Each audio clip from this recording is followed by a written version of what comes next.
وعلیکم السلام ورحمۃ اللہ وبرکاتہ۔ نماز کی سلام پھیرنے کے بعد بلند آواز سے اللہ اکبر کہنا، جی یہ ثابت ہے جی۔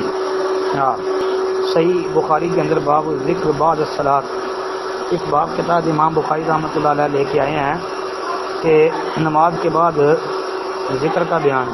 عبداللہ بن عباس رضی اللہ تعالی عنہ کا بیان ہے کہ فرض نماز سے فراغت کے بعد بآواز بلند ذکر کرنا رسول اللہ صلی اللہ علیہ وسلم کے عہد مبارک میں جاری تھا، اور عبداللہ بن عباس رضی اللہ عنہ فرماتے ہیں کہ مجھے تو لوگوں کا نماز سے فراغت کا پتہ اس ذکر کی آواز سن کر چلتا تھا، جیسا کہ ابن عباس نے فرمایا کہ نبی علیہ السلام کی نماز کا تمام ہونا اللہ اکبر کی آواز سے پہچان لیتا تھا۔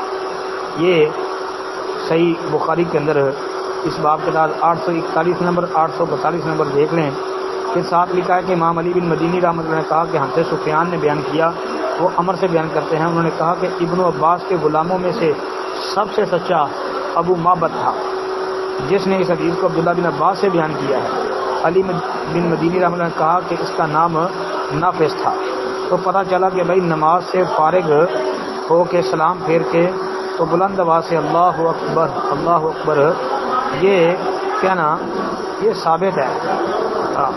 باقی رہ کی بات اللہ اکبر کے بعد استغفر اللہ، اس میں اختلاف ہے کہ آیا یہ استغفر اللہ بھی 3 دفعہ بلند آواز سے کہنا ہے یا نہیں، اس بارے میں کوئی صراحت جو ہے ہمارے علم میں تو نہیں ہے۔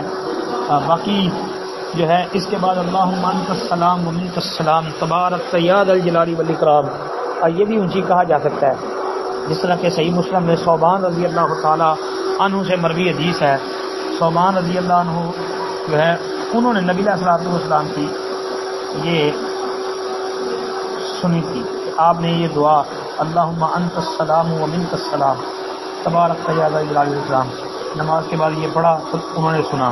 تو اس کا مطلب ہے کہ اتنی آواز ہو کہ بس مقتدی جو ہیں وہ یہ کلمات سنتے، تو یہ کلمات پڑھنا رسول اللہ صلی اللہ علیہ وسلم سے آواز کے ساتھ ثابت ہے مسلم شریف کی حدیث کے مطابق، اور اللہ اکبر بآواز بلند عبداللہ بن عباس رضی اللہ عنہ کی بیان کردہ روایت صحیح بخاری اس سے ثابت ہے۔ السلام علیکم ورحمۃ اللہ۔